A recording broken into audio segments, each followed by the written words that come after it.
자, 여러분 안녕하십니까? 반갑습니다. 부동산 세법의 김동수입니다. 오늘 제 8강 시간이 되겠는데요. 오늘은 취득세 납세 의무자에 대해서 학습하겠습니다. 여러분 교재는 49쪽이 되겠습니다. 자, 취득세 납세 의무자. 자, 취득세 납세 의무자 상당히 중요하지요. 모든 세금에는 누가 세금 내느냐? 납세 의무자. 무엇에 대해서 세금 내느냐? 과세 대상. 얼마를 기준으로 세금 매기느냐? 과세 표준. 몇 프로의 세금 내느냐? 세율이 되겠는데요. 오늘 취득세 납세 의무자 공부합니다. 여러분, 취득세는 어떤 것을 사야 세금 내는 거죠? 토지, 건축물, 차량, 선박, 항공기, 기계장비, 임모, 강업권, 어업권, 골프 회원권, 콘도미니엄 회원권, 승마 회원권, 종합체육시설 이용 회원권, 요트 회원권, 이런 것들을 사게 되면 취득세를 납부하게 되는 겁니다. 그러면 거기 취득세 납세 의무자 해가지고 이런 것들을 취득한 자다. 결과적으로 납세 의무자는 누구냐? 취득한 사람인데요. 먼저 사실상 취득자입니다. 사실상 취득한 사람. 이렇게 14가지를 취득한 사람이 되겠습니다. 사실상 취득자. 사실상 취득자라고 하는 건 뭐냐? 이 취득세는요, 등기 등록 여부에 관계가 없습니다. 결과적으로 사실상 취득한 자는 취득세를 내는데, 바로 사실상 취득자는 누구냐? 취득물권 소유자입니다.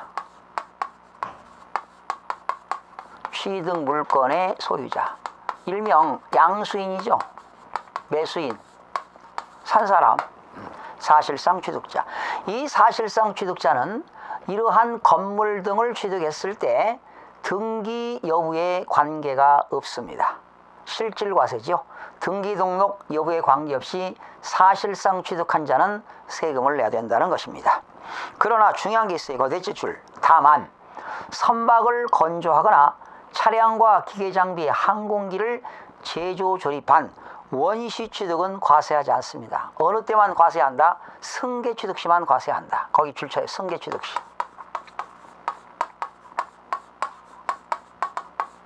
중요한 겁니다. 거기. 다시요. 선박을 건조하거나 차량과 기계장비, 항공기를 제조 조립하는 원시 취득은 과세하지 않습니다. 왜? 판매를 목적으로 하기 때문에 승계 취득 시만 과세한다. 결과적으로 거기 쓰세요. 실수요자가 과세한다. 실수요자에게 과세가 된다. 알면 되겠습니다. 두 번째는 주체구조부 취득자. 이것도 시험에 나왔었는데요. 주체구조부 취득자. 반대는요, 보조구조부 취득자입니다.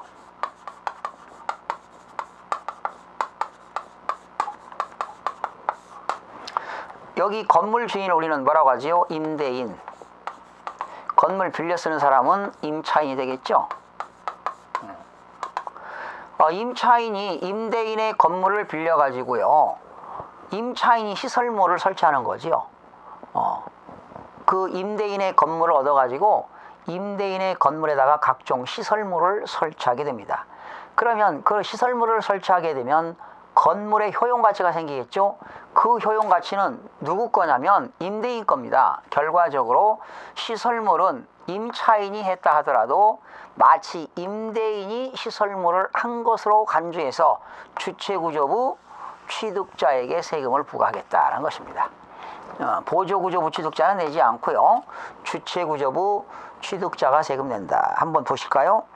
건축물 중 조작 설비, 그 밖에 부대 설비에 속하는 부분으로서 그 주체구조부와 하나가 되어 건물로서 효용가치를 이루고 있는 것에 대해서는 주체구조부 취득자 이외의자가, 거기 주체구조부 취득자 이외의자는 보조구조부 취득자가 되겠습니다. 가설한 경우에도 시설물을 누가 가설했어요? 보조구조부 취득자가 가설을 했다 하더라도 주요구조부 취득자가 한 것으로 함께 취득하는 것으로 본다. 즉, 보조구조부 취득자가 시설물을 설치했다 하더라도 마치 주체구조부 취득자가 한 것으로 함께 취득한 것으로 본다. 결과적으로 임대인, 건물 소유주, 주체구조부, 취득자가 취득세를 납부해야 되겠습니다. 세 번째, 가액을 증가시킨 자입니다. 가액을 증가시킨 자. 자, 토지의 지목이 변경돼서요, 가격이 증가되었다. 차량이라든가 선박이라든가 기계 장비의 종류 변경으로 인해서 가격이 증가되었다면 이러한 것들은 간주 취득이 되겠습니다. 취득으로 의제해서 그 가액을 증가시킨 자에게 세금을 부과합니다. 거기 나왔죠? 선박과 차량과 기계 장비의 종류 변경으로 또는 토지의 사실상 지목 변경으로 가격이 증가되었을 때 취득으로 본다. 네 번째, 과점주주가 된 자입니다.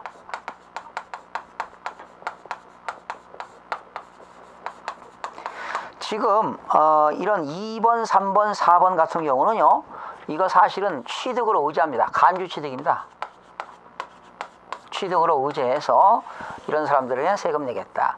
이 과점주주가 된 자는 주식을, 비상장법인의 주식을 50%를 초과해서 가지고 있는 사람이 과점주가 되겠죠. 비상장 주식입니다. 비상장 주식을 50%를 초과해서 가지고 있는 사람은 과점주주로서 취득으로 의제해서 과점주주가 취득세를 납부해야 됩니다. 그러나 중요한 게 있어요. 설립 시, 회사를 설립 시 과점주주는 제외됩니다. 과세하지 않습니다. 설립 시 과점주주는 과세 대상에서 제외된다. 거기 한번 쭉 보시기 바라고요. 거기 박스가 나왔는데요. 거기 1번. 설립 시 과점주주가 되었다. 이거는 취득세 과세 대상에서 제외됩니다. 그 다음에 최초의 과점주가 됐어요. 예를 들어서 제가 40% 주식을 가지고 있으면 과점주가 아니잖아요. 또 20% 추가를 사가지고 60%가 되어가지고 최초로 과점주주가 되었다면 전부를 과세합니다. 과점주주 주식집은 모두 60%를 과세하게 됩니다. 그 다음에 이미 과점주주가 됐습니다. 만약에 제가 60%를 가지고 있었는데 만약에 또 5% 주식을 추가로 샀다면 5% 증가분만 과세하게 되는 겁니다. 그 다음에 재차 과점주주가 된 경우입니다. 이것도 중요한데요.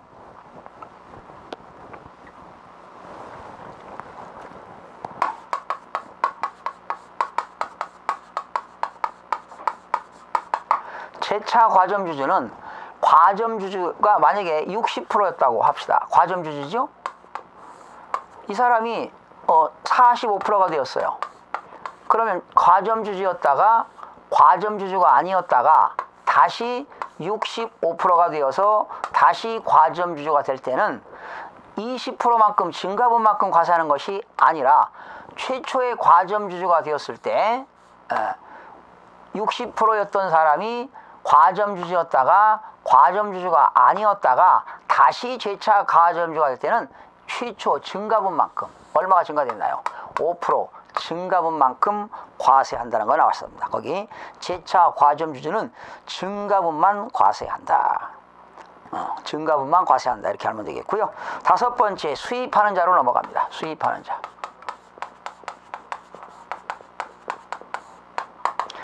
수입하는 자는 말이죠. 외국에서 수입하는 것은 차량과 기계장비, 항공기와 선박이 되겠습니다. 그래서 이런 것들을 수입해서 대여 물건 시설 이용자들에게 대여할 목적으로 수입했다면 수입자가 되는 겁니다. 만약에 여러분이 자동차를 수입해서 직접 사용할 목적이면 역시 수입자가 되겠고, 역시 이것을 수입해서 타인에게 대여할 목적으로 했다면 역시 수입자가 세금을 내게 되는 겁니다. 그러나 수입을 해서 판매 목적이 있다면 수요자가 세금을 내야 되겠죠. 그 다음 여섯 번째, 상속인이 되겠습니다. 상속인. 상속받은 사람이 되겠죠. 상속재산에 대해서는 누가 낸다고요? 상속인이 세금을 내게 됩니다. 상속인이요. 그 다음에 조합원이 되겠네요. 7번 조합원. 조합원. 조합원은 어떤 경우냐? 거기 주택법에 따른 주택조합과 도시 및 주거환경 정비법에 따른 주택 재건축 조합에 대해서는 누가 조합원령으로 취득할 때는 당연히 조합원들이 취득세를 내야 되겠습니다. 예, 조합원입니다. 8번째 시설대업자입니다. 시설대업자.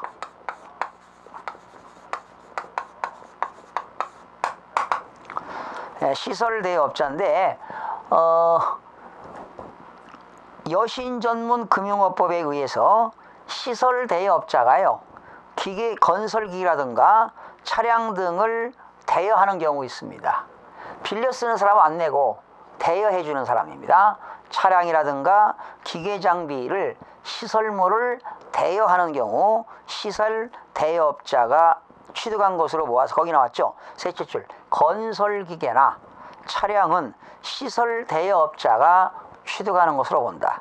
그 빌려 쓰는 사람은 내지 않습니다. 렌탈료를 내기 때문에 시설 대여업자가 취득한 것으로 모아서 세금을 내야 될 겁니다.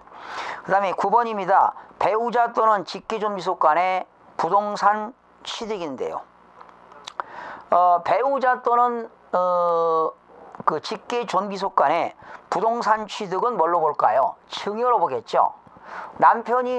부인이 남편한테 취득했다. 증여입니다. 아버지가 아들이 아버지 재산을 취득했다. 이것도 일반적으로 증여로 보는 겁니다. 그래서 거기 나왔죠. 배우자 또는 직계존비속의 부동산 등을 취득하는 경우에는 증여한 것으로 본다. 줄쳐요. 증여한 것으로 본다.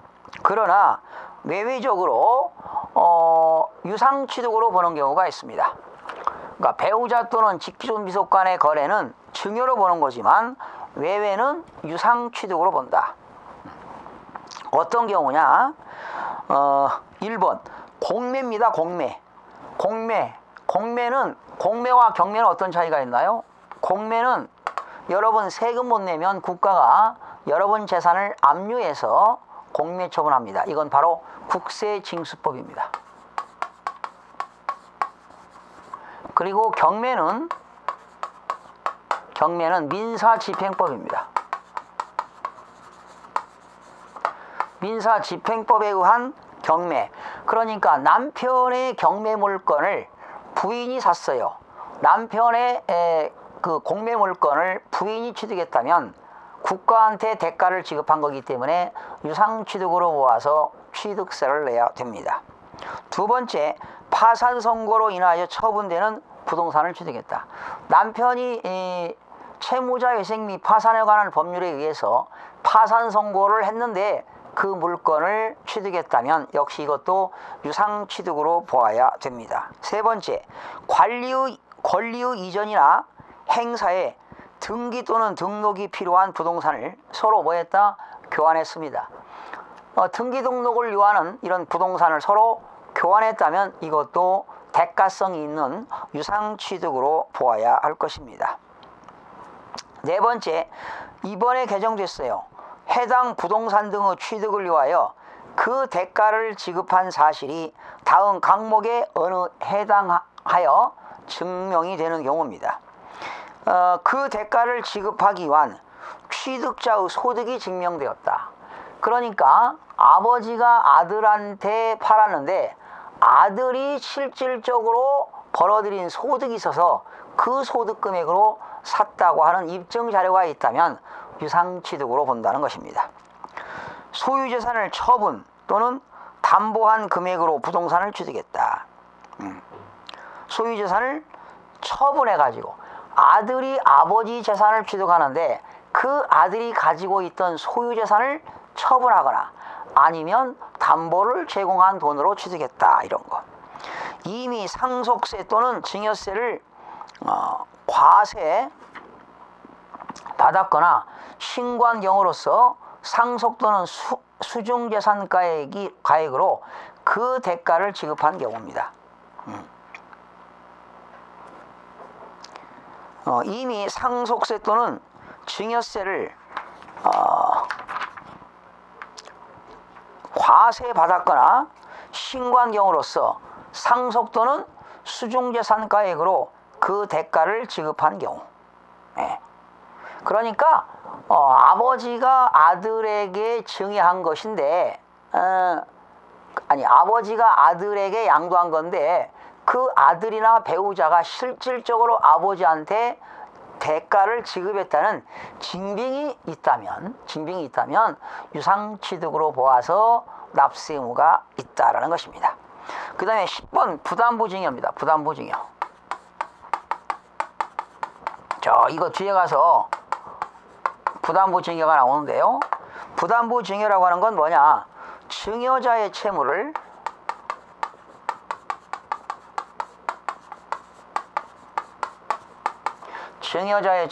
누가? 수중자가 인수하는 조건으로 증여하는 겁니다. 증여자의 채무를 수중자가 갚는 조건으로 증여하는 것을 부담부증여라고 한다. 여기 갑이라는 사람이 있습니다. 갑이라는 사람이 은행으로부터 자금을 차입했습니다. 2억을 차입했어요. 갑은 당연히 은행에다가 담보로 제공했죠. 건물을 담보로 제공했습니다. 담보로 제공했어요. 자, 건물을 담보로 제공하고 은행으로부터 2억을 빌려왔는데 갑이라는 사람이 을에게 증여했어요. 근데 이 건물은 현재 시세가 얼마냐? 한 5억짜리입니다. 건물 5억짜리를 증여했습니다. 내가 너에게 주니까 이 갑은 증여자가 되겠고요. 을은 수중자가 되겠는데 이 5억을 증여하는 재산에 대해서 내가 은행에 빚진 게 2억이 있다. 네가 좀 대신 갚아라. 즉 증여자의 채무를 수중자가 갚는 조건으로 증여하는 것이 부담부 증여입니다. 결과적으로 증여자 빚 2억을 수중자가 갚으니까 즉 수중자가 2억 원의 채무를 인수했습니다. 그죠? 증여자의 채무를 수중자가 인수한 것이 부담부 증여입니다. 그러면 잘 보세요. 수중자 입장에서는 얼마 받았나요? 5억. 그런데 2억은 채무 인수했죠. 그러면 실제로 받은 건 얼마입니까? 3억이 되는 거지요. 그러면 잘 보세요. 나는 5억에 대해서는 취득세를 내는 거야. 그런데 2억은 내가 갚아주니까 2억은 유상으로 보는 거지. 3억은 무상으로 보는 겁니다. 그러니까 이 수중자는 5억에 대해서 취득세를 내긴 내는데 2억은 대신 갚아주니까 대가성이 있는 거니까 유상으로 보고 나머지 3억은 무상으로 보아서 취득세를 내고 또 이에는 3억에 대해서 뭘 내야 될까요? 증여세를 내야 된다는 겁니다. 결과적으로 부담부 증여를 받은 경우에 수중자는 취득세를 납부할 의무가 있다. 이렇게 보시게 되는 겁니다. 그 다음에 11번 상속재산의 재분할이 되겠습니다. 거기 상속받은 재산을 다시 재분할했다. 그러면 역시 취득으로 본다는 건데요. 자, 거기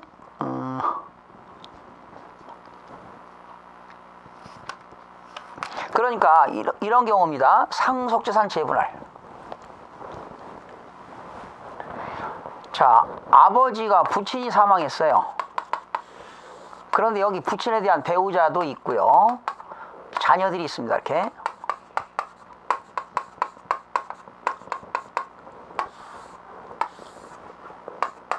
이렇게 있다면 배우자는 1.5를 갖게 되고요. 민법상 자녀들은 1을 갖게 됩니다. 그러면 지분은 얼마냐? 4.5분의 1.5가 되는 겁니다. 그러면 배우자는 얼마냐? 4.5분의 1.5가 되고 자녀들은 4.5분의 1이 됩니다. 그러면 등기관 이렇게 등기하는 것이 아니라 통분하는 거예요. 통분 해가지고 곱하기 2분의 2 그래서 9분의 3이 되고 2분의 2니까 9분의 2가 되는 겁니다. 그러면 등기할 때 배우자는 9분의 3, 자녀들은 다 9분의 2가 되는 거죠. 그래서 이렇게 해서 그러면 결과적으로 이 돌아가신 분은 피상속인이 되겠고, 상속받는 사람들은 상속인이 되는데, 상속인들이 다 취득세를 자기 지분만큼 내겠죠.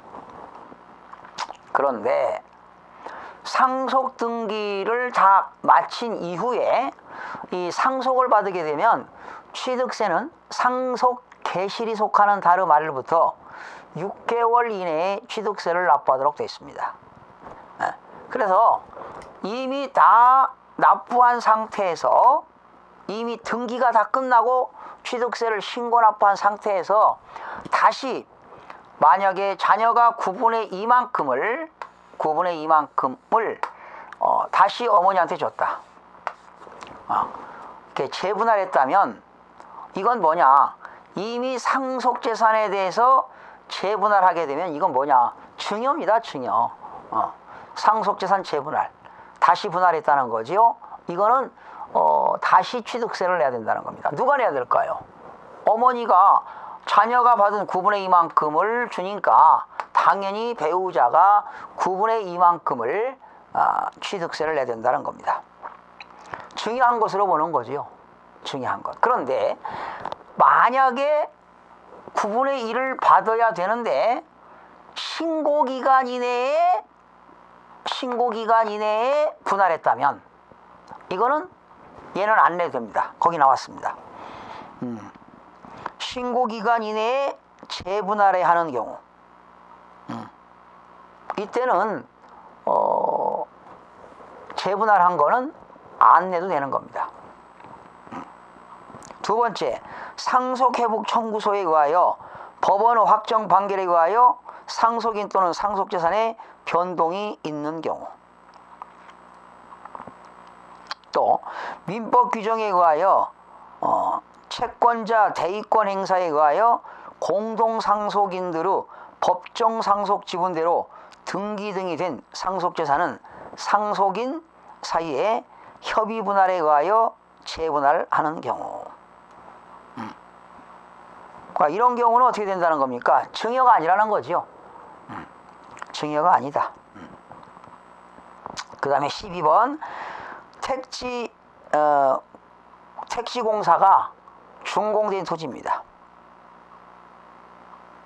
택지공사가 준공된 토지. 여러분 지적법에서 이런 거 배웠죠?